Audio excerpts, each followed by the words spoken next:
Welcome to the Cragend Silo, a Grade 2-star listed building, once part of the Cragside estate, designed and built by Lord Armstrong of Cragside. This is the central tower of a silage building that was driven by water power, and we have restored the stairs and floors in the central tower so that we can gain access and learn more about this building. Before we did this work, you were unable to get into this part of the building without ladders, and it was incredibly unsafe. As there were no floors in this building, the machinery was in part hanging from the walls on very rotten joists, and we have been able to save the machinery from further decay by supporting it now with new joists. The stairs have been put in and they are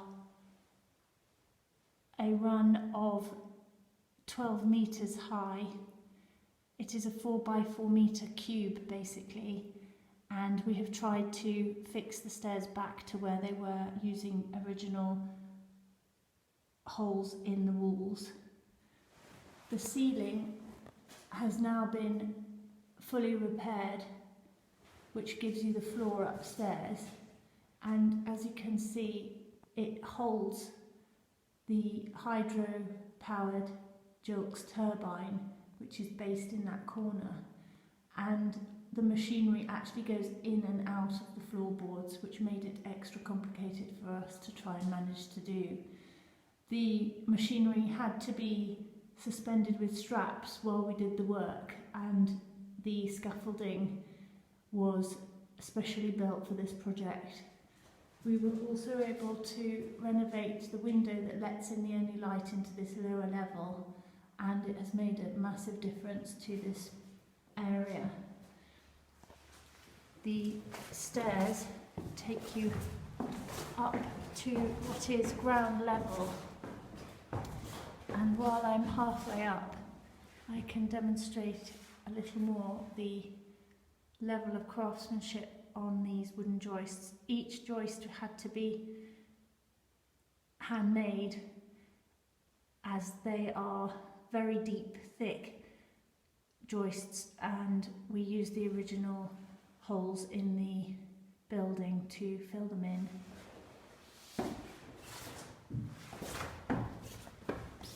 And as you come up into the ground floor,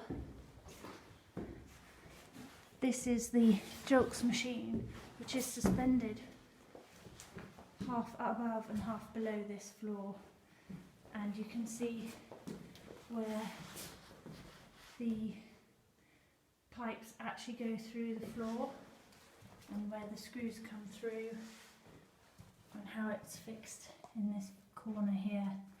It was an incredibly difficult job for our joiners, and they managed it amazingly well.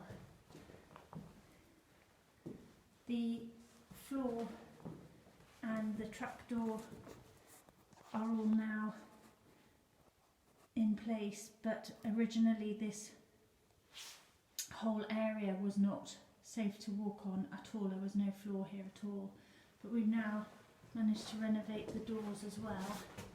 You can see the outsides of the doors. I just shut the door. Step back a little. You can see the renovated doors from the inside, and also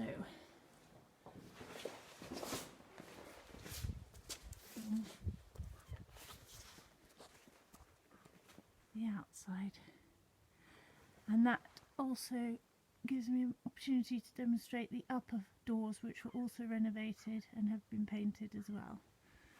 If we go inside again, you can see the original staircase, which was hanging once again by a thread basically off the wall, as this whole floor was not able to be walked on at all, and we were able to rescue this staircase, clean it up, and the joiners were able to put it back up which is great news because it has original graffiti from the 1890s on it.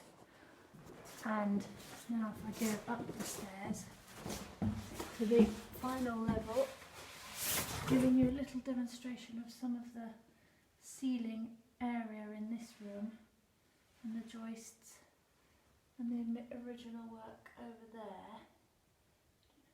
It's easy to see. We can then go up into this level and show you the